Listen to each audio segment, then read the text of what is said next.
Hello Laura! Salut! Quelle surprise de te voir ici! N'est-ce pas encore? C'est vrai que j'adore ce lieu et je suis trop heureuse d'être avec Laura aujourd'hui. Alors Laura, la première question c'est toujours, est-ce que tu peux te présenter à nous s'il te plaît? Ah super, la question Oui, les gens horrible sont toujours de toujours- l'angoisse. Ben moi je suis... Ah voilà, des livres tombent en ma présence.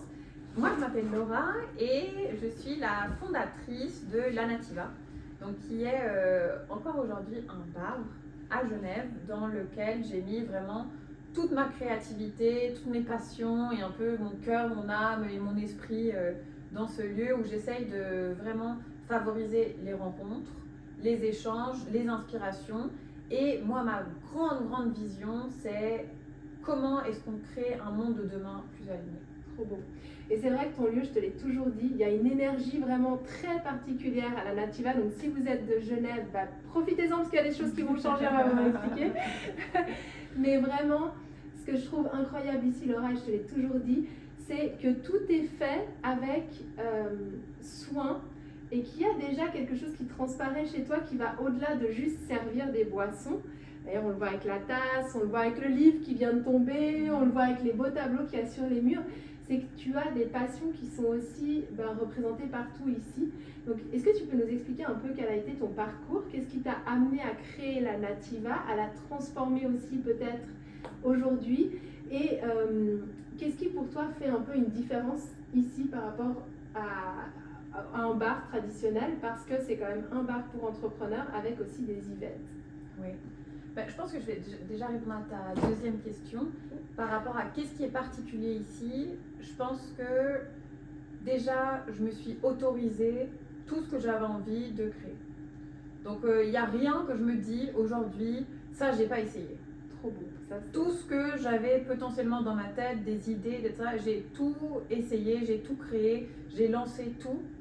Et je pense que c'est quelque chose qui fait vraiment partie de moi.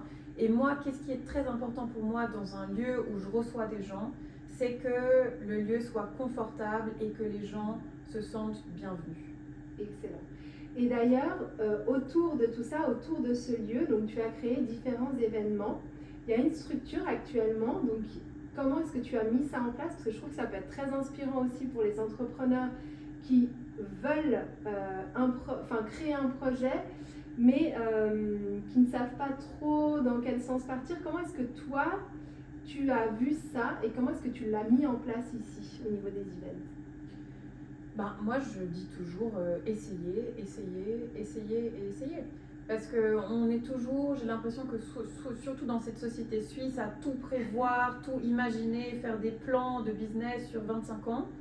Et en fait, on n'en a aucune idée. Et j'ai par exemple ma soirée phare qui est la Noche Mágica, donc c'est une soirée ésotérique où les gens peuvent venir et avoir des séances individuelles avec des personnes qui font du tarot, de l'astrologie, des soins énergétiques. Mais j'ai lancé ça comme ça. Enfin, j'étais là, ça me dirait bien, tout le monde m'a regardé, m'a dit mais t'es complètement cinglé, c'est un truc ésotérique, ça va faire bizarre, louche, ça va être glauque, ne fais surtout pas ça, ton image de marque.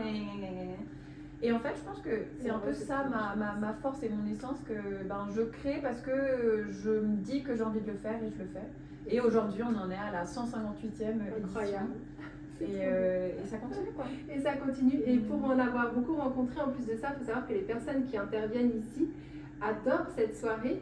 Et on a cassé aussi ce mythe de ça va être quelque chose de complètement glauque et complètement, parce que pas du tout en vrai, ce sont aussi des entrepreneurs, Clairement. ce sont aussi des personnes qui ont besoin d'une certaine structure, qui sont ravis de la trouver sans que ce soit quelque chose de justement inadapté à leur personnalité.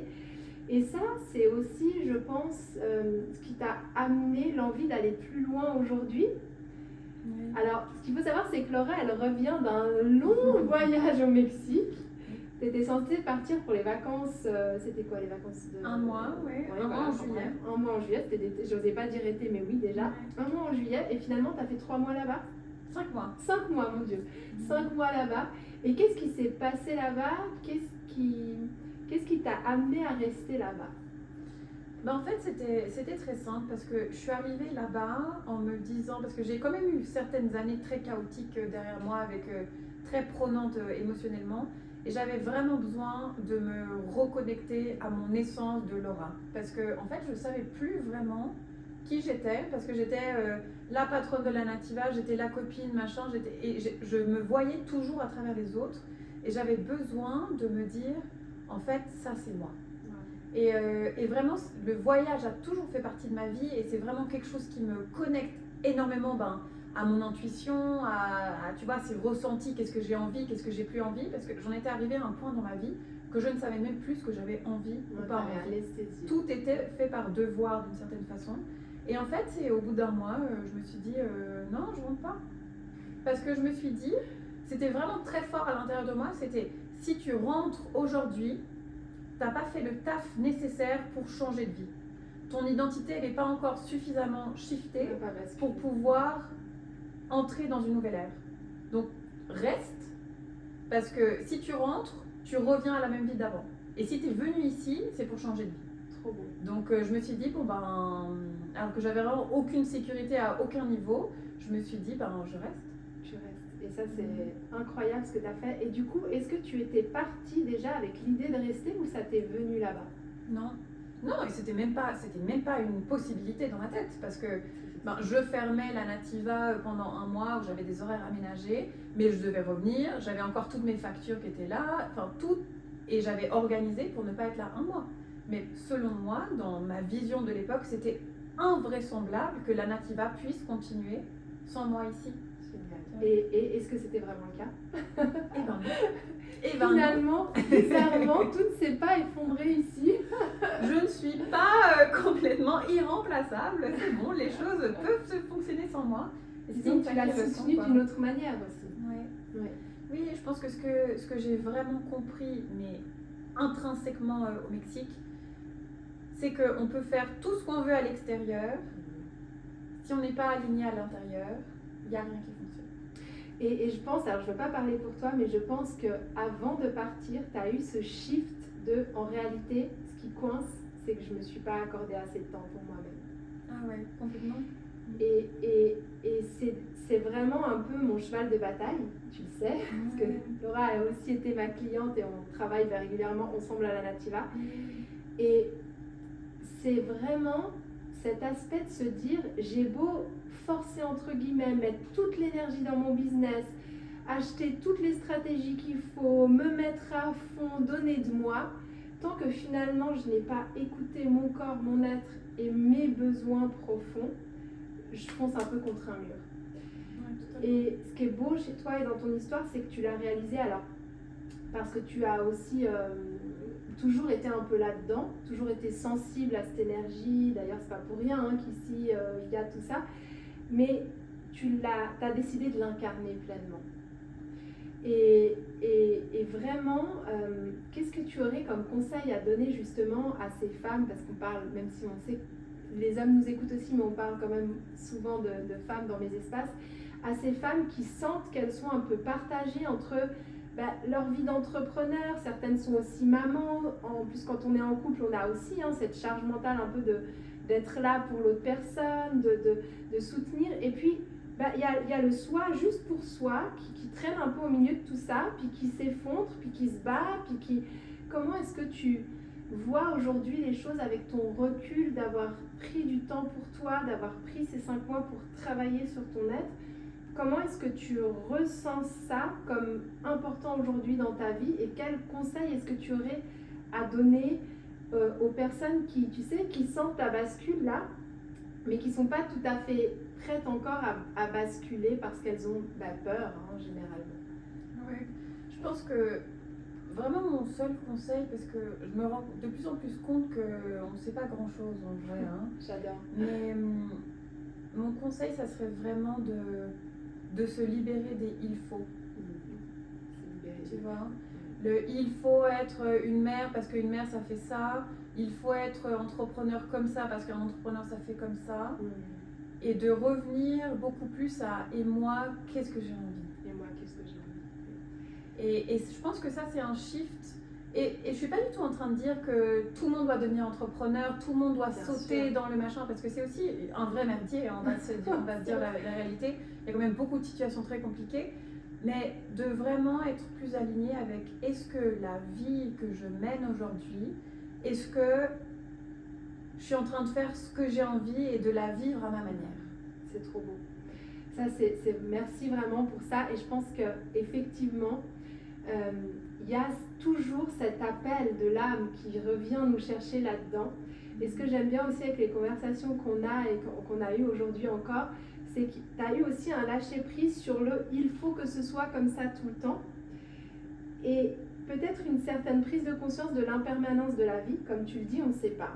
Ça, c'est aussi quelque chose que moi, j'expérimente énormément. C'est « ah, mais finalement, j'avais mes plans, j'avais ma manière de vouloir contrôler. » Et en vrai, on ne contrôle rien. On ne contrôle rien. Et on n'a même pas intérêt à contrôler parce que finalement, ça peut aussi nous empêcher d'aller dans des endroits qui ne nous parlaient pas du tout, qu'on n'aurait pas du tout conçu pour nous-mêmes, alors qu'en vrai, il y a un magnifique cadeau là. Et du coup, en même temps, on ne sait pas et en même temps, on sait tout. Parce que quand je discute avec toi, ce qui est très beau, c'est que tu me dis, je vais faire ça, mais en même temps, je le savais que c'était déjà à l'intérieur de moi-même. Et s'ouvrir à ces espaces, aujourd'hui, c'est ce qui semble le plus fou. On en parlait du courage, tu me disais, les gens ils me disent « Ah oui, mais tu as le courage de faire ça » et comment est-ce que toi tu définis ce courage d'aller là où ton cœur t'appelle par rapport à qu'est-ce qui se passe comme des clics dans ta tête quand tu décides d'aller finalement vers quelque chose qui t'appelle? Comment est-ce que tu réussis à ramener concrètement ça à ta réalité aujourd'hui? Je te dirais, pour moi, c'est presque le contraire. C'est comment est-ce que je ne le ferais pas, quoi. J'adore. C'est invraisemblable pour moi parce que, par exemple, si je parle de ma situation actuelle, je sens que ça fait un moment que j'arrive au bout de mon business model basé sur le bar, etc. Et ça fait un moment que je cherche autre chose, ça fait un moment que je réfléchis à d'autres perspectives, ça fait un moment que je suis dans ce truc de pas savoir et de sentir qu'il y a un truc qui est plus aligné, mais vers quoi je vais aller, je sais pas, tu vois. Et en fait, pour moi, c'est invraisemblable de me dire ah, je crois que là, il y a vraiment quelque chose que j'ai envie d'expérimenter et je vais pas y aller, mais c'est impossible. Donc du coup, en fait, c'est de ne pas avoir la visibilité forcément pour tout le chemin, mais de te faire confiance que tu entrevois le début du chemin et qu'il y a quelque chose sur lequel tu vas tomber et voilà, et ça va se passer. Et donc c'est quoi? C'est faire les premières actions qui vont t'amener vers ce qui te semble juste pour toi. Moi, en général, dans tout mon processus créatif, parce que je suis quand même très créative, j'ai tout le temps énormément d'idées, etc. Et il y a, je pense, 200 000 idées dans mon carnet de trucs que j'ai pas réalisés. Mais parce que, bah oui, c'est une idée sur le moment, mais en fait, déjà, je pense que la première étape, c'est quoi ma grande vision?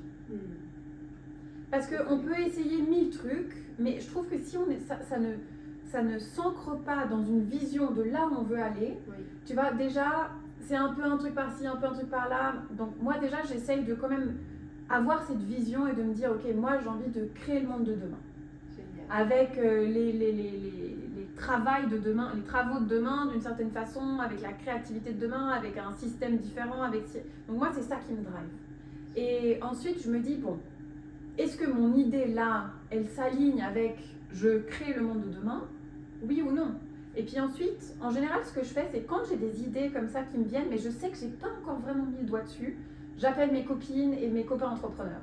Parce que je sais que c'est les seules personnes avec lesquelles je vais pouvoir avoir des conversations constructives qui vont m'aider à aller plus loin. C'est eux qui vont réussir à me challenger, à mettre le doigt sur mon truc, en fait, c'est pas monétisable, ou en fait, ça fonctionne pas dans ce système-là. Et en fait, c'est comme ça que je fais tout le temps, tu vois, j'ai une idée, ça se crée potentiellement dans ma tête. À un moment, j'ai genre une espèce de... Et quand j'ai le... Ah, c'est ça! Et après, je peux pas y aller. C'est une insulte, c'est une insulte à l'univers, tu vois, de me dire, ok, on a mis cette idée dans ma tête, bah maintenant j'y vais. Et puis de toute façon, en tant qu'entrepreneur, on voit bien, on saute de la falaise toutes les 5 minutes. Tu vois, Complètement. Donc moi, rester sur la falaise à attendre de voir s'il y a le parachute qui s'ouvre, je me dis, c'est bon, j'ai l'idée, est-ce que j'ai tout pour le mettre en place? Est-ce que je me fous vraiment dans la merde? Au pire, qu'est-ce qui peut se passer? Bon c'est ça, c'est pas si terrible. On va survivre et puis je pense vraiment d'avoir cet appel de cœur et de se lancer. De se lancer. Donc toi, il y a quand même une sorte de foi, il y a quand même une sorte de guidance en laquelle tu fais confiance. Est-ce que ça a toujours été le cas depuis le début de ton entrepreneuriat? Je pense que oui quand même, parce que je me rappelle d'une situation très marquante dans ma vie, parce que j'ai quand même fait HEC Saint-Gall, donc j'étais vraiment dans l'élite du business, si on veut, entre d'immenses guillemets évidemment, au niveau suisse, tu vois. Et moi je savais, en sortant de là, que cette voie toute tracée, ça n'allait pas être possible pour moi. Parce que en fait, je savais que si je restais dans un truc dans lequel je ne m'amusais pas et je ne créais pas, j'allais mourir. Ouais. Et en fait, s'il n'y a pas cette créativité, ce voyage, je sais pas, pour moi, c'est ça la vie. Et s'il n'y a pas ça, ça n'a aucun intérêt. Et tu parles aussi d'une deuxième chose que j'adore, c'est je fais appel à mes amis entrepreneurs. Donc, tu as réussi aussi à te créer un environnement qui est le bon pour toi pour aller faire appel suivant ton ressenti. Et comment tu as fait pour te créer ce cercle d'entrepreneurs? Comment est-ce que tu vois aujourd'hui cette importance de la relation à ton environnement? Je pense que c'est super capital et super important, surtout en tant qu'entrepreneur à Genève, parce qu'on a quand même une société très pesante et très contrôlante, à l'inverse de tout ce qui est l'entrepreneuriat. Et du coup, il y a énormément de peur avec ce poids de cette société. Donc, pour moi, c'est essentiel d'avoir des gens à qui je peux parler et je sens qu'on parle la même langue, tu vois. Et c'est pour ça qu'avec toi aussi, c'est trop génial d'avoir toutes ces conversations, parce qu'il y a en même temps l'aspect entrepreneurial, purement business, les chiffres, les machins, mais il y a aussi l'aspect comment est-ce que ce qui change à l'intérieur de moi et mon énergie et mon machin, et comment est-ce que ça impacte aussi mon business. Et je vois beaucoup, c'est pour ça que c'est très important pour moi de faire des événements d'entrepreneurs, parce que j'entends énormément de gens qui se sentent très seuls dans ce parcours. C'est ça. Parce que c'est assez ingrat quand même, ce parcours. Oui. C'est beaucoup de solitude, c'est beaucoup de remise en question, c'est beaucoup de se casser la gueule aussi. Il n'y a aucune certitude, c'est porter ça tout le temps. Et ce que je trouve très beau, c'est justement cet équilibre entre, ok, j'ai besoin effectivement d'un cadre, on en discutait, de tout ce qui est amené par une méthodologie, un comptable, de connaître les lois, de savoir peut-être d'avoir un business plan quand on fait des travaux comme tu as fait ici à la Nativa. Mais il y a autre chose qu'on recherche et qu'on n'ose peut-être parfois pas trop admettre, c'est ces personnes qui vont venir nous soutenir dans notre être profond, dans le côté un peu plus spirituel sans que ce soit spirituel perché, mais toute cette énergie en fait, où il n'y a pas vraiment de oui, non, juste, faux, méthode. Voilà, si une méthode existait pour l'entrepreneuriat, on serait tous à générer des millions sans aucun effort et c'est pas le cas. Et aujourd'hui, c'est ça aussi, je trouve, que tu as réussi à créer, parce que tu parles de toi, ton cercle, mais tu l'as agrandi à la Nativa. Je ne sais pas si tu veux nous en parler, mais tu as aussi un projet un peu plus vaste, du coup, là-dedans. Et je me rends compte que chez toi, c'est vraiment un fil conducteur d'amener les entrepreneurs à être guidés, à avoir des lieux ou à avoir un coaching qui leur convient, que ce soit un coaching énergétique de la Noche Magica ou que ce soit via toi, parce que toi, tu es aussi dans tout ce qui est coaching business. Et à créer en fait cet espace pour toi, pour les autres et puis pour le monde, puisque tu nous parles de la génération de demain. Mais comment est-ce que... on le voit chez toi, c'est super important. Et comment est-ce que tu vois ce monde entrepreneurial de demain et les espaces pour les soutenir? Déjà, moi, ce qui vient vraiment me chercher en ce moment et quelque chose sur lequel je travaille beaucoup, c'est la responsabilité de chacun. Et en fait, moi, je vois le monde de demain, un monde dans lequel, je ne sais pas si tout le monde, mais la plupart des gens seraient indépendants. Parce que j'ai l'impression que d'une certaine façon, on arrive un peu à la fin du salariat, où tu as la sécurité de t'as fait tant de nombre d'heures et du coup je te donne tant de nombre d'argent. Parce que, je sais pas, moi, il y a un truc qui me chiffonne un peu dans ce système. J'ai l'impression que pas tout le monde. Bah, du coup, les gens n'ont pas forcément l'appel d'aller vers le RAM et vers ce de quoi ils sont bons, parce qu'il y a toujours cette zone à moitié confortable, mais à moitié horriblement inconfortable aussi. Et du coup, j'ai l'impression que ça va vraiment se transformer là-dedans. Et je pense qu'aujourd'hui, on est tous invités à vraiment aller à l'intérieur et voir dans quoi on est excellent. Parce qu'on a tous un truc à apporter sur cette terre d'une façon. Donc ça, c'est aussi ma Laura très utopiste et bisounours. Mais j'y crois vraiment foncièrement qu'on a tous un truc incroyable à apporter ici.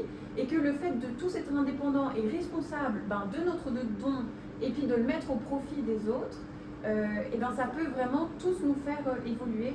Et en fait, j'ai plus envie de parler d'espace un peu soutenant, tu vois, parce que je trouve ça lourd et un peu un carcan, tu vois, mais d'espace où les gens fleurissent et tout le monde est responsable et tout le monde vient se rencontrer, vient créer des projets ensemble. Et moi, ce que je crois dur comme faire, c'est à l'action, à la créativité et à mettre en mouvement. Et j'ai l'impression que très souvent, ici, on réfléchit beaucoup avant de lancer quelque chose, on se met beaucoup de barrières, on écoute beaucoup nos peurs et on est très facilement un peu dans ce truc de subir plus que de j'ai envie de créer ça, j'essaye, peut-être que ça marche, peut-être que ça marche pas, mais de vraiment fleurir tous ensemble. Et moi, mes espaces que j'essaye en tout cas de proposer, c'est de me dire moi j'essaie vraiment de faire mon taf. Tu vois, sur moi-même, en même temps à l'intérieur, avec mon business, avec tout ce que ça implique. Et si ça peut inspirer les autres, et ça peut inspirer les autres à créer et puis à se mettre ensemble, j'ai tout réussi. C'est trop beau. Et ça va, tu es complètement cohérente avec toi-même, puisque tu le dis aussi, je fais évoluer mon business model en fonction de moi, ce que je m'autorise comme responsabilité. Quand je t'ai rencontré, c'est vrai qu'on a beaucoup parlé des employés, on remettait du cadre sur les employés. Et là, si j'entends bien, tu es en train de me dire, mais en fait, moi, je me suis rendu compte que finalement, c'est pas ça que je voulais faire. C'est ramener la responsabilité à chacun. Et donc, mon espace va aussi évoluer dans ce sens-là.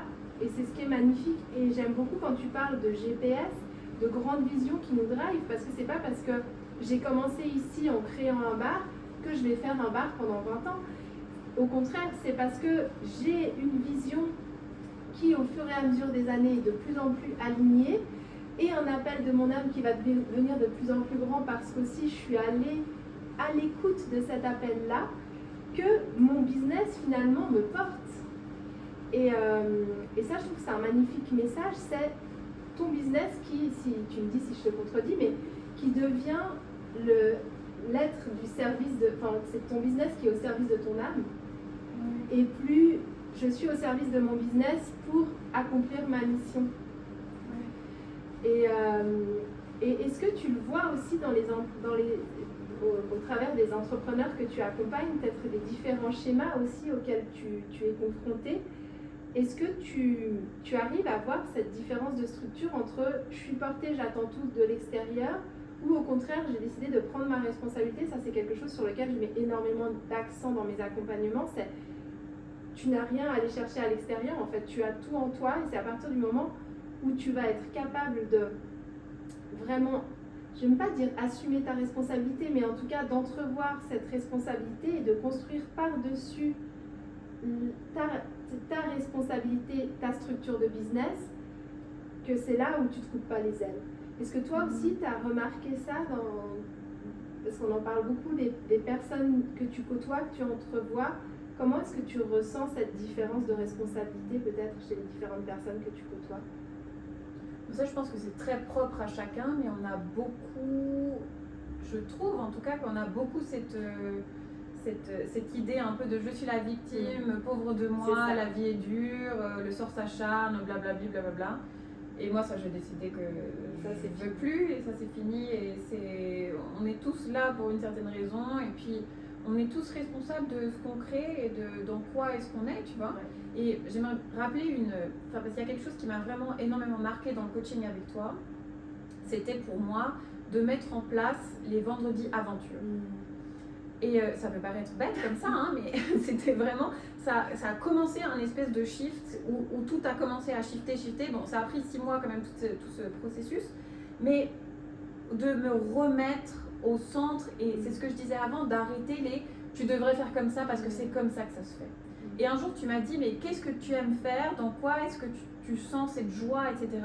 Et moi j'étais là, moi j'ai tout le temps ce truc de vouloir voyager, parce que quand je voyage, je suis complètement connectée à mon intuition, je me ressens à 200%, je suis en présence, et en fait je vis des aventures tout le temps, tu vois. Et en fait je suis là, quand je suis ici et je suis en stress tout le temps, parce que j'ai pas payé ça, parce que je suis en mode survie. Et en fait, le fait de mettre en place ça avec toi, cette idée de le vendredi, c'est le vendredi aventure. Donc en fait, je ne planifie pas ce que je vais faire. C'est une journée aventure. Par contre, il faut sortir. Donc j'allais, par exemple, je m'étais dit, moi je vais manger avec un copain ou une copine à midi le vendredi. Et ensuite, je me laisse guider. J'ai envie de marcher pendant 3 heures, je marche pendant 3 heures. J'ai envie de lire, je lis. Et en fait, c'était incroyable comme même à l'intérieur de Genève, j'arrivais à vivre des aventures. Ouais. Ça, c'est super fort. Parce que c'est de la spontanéité et de l'espace pour être, tu vois. Et en fait, ça a commencé à me faire shifter complètement, d'être là, là, je sens que j'ai besoin de partir pour aller me retrouver, donc ça m'a amené à aller au Mexique et puis rencontrer aussi des chamans, de faire tout un travail intérieur, et après à sauter encore dans le vide en me disant, en fait, je rentre pas et mon business survivra ou pas. Et aujourd'hui, encore de nouveau, ok, là, je sens qu'il y a encore un truc sacrifice, tu vois. Et en fait, j'ai vraiment décidé que cette année, c'est la fin du sacrifice. C'est la fin du sacrifice de je mets tout à disposition pour que tout le monde soit là, pour que tout le monde profite, etc. Et en fait, le plus je suis à disposition, le moins ma valeur est grande. Exactement. Eh ben, merci beaucoup, parce que ça, c'est vraiment, à mon sens, la clé pour perdurer dans l'entrepreneuriat, en tout cas de la manière dont nous, on voit l'entrepreneuriat. Et je te remercie vraiment pour tout ce que tu mets en place, parce que c'est vrai que tes espaces sont juste incroyables. Et je suis sûre qu'en 2026, ça va être juste encore plus dingue, parce que ça y est, c'est incarné et tu vas propulser tout le monde vers le haut. Et si tu as juste peut-être un conseil à donner ou avec la vision de la Laura qui a commencé et la Laura de maintenant, alors on peut rester sur le plan genevois, sur le plan business, mais qu'est-ce qui pour toi aujourd'hui pourrait accompagner les entrepreneurs plus facilement dans tout ce process par lequel tu es passé? Je dirais entourez-vous. Première chose, vraiment entourez-vous et écoutez-vous et osez faire différent. Ouais. Et ben merci Laura. Merci à tous pour votre écoute. Un petit like si vous avez aimé, avec grand plaisir. Et puis, où est-ce qu'on peut te suivre, Laura? Parce qu'il y a peut-être des personnes sur Genève ou... Voilà, oui, alors moi j'ai deux réseaux sociaux. Il y a moi avec toutes mes réflexions et voilà ce que je traverse. C'est laura.febo sur Instagram. Et ensuite pour le bar, donc c'est la Nativa Bar. Et qui va sûrement bientôt changer. Voilà, donc si vous avez envie de faire des événements aussi sur Genève, si vous êtes entrepreneur, vous cherchez un lieu cosy, bien situé, puisque c'est côté Plaine de Plainpalais, donc vraiment très accessible, eh bien n'hésitez pas à aller voir les comptes de Laura, je vous les mets de toute façon en descriptif, et puis on se suivra pour les prochaines aventures. Oui, merci Laura, à très bientôt.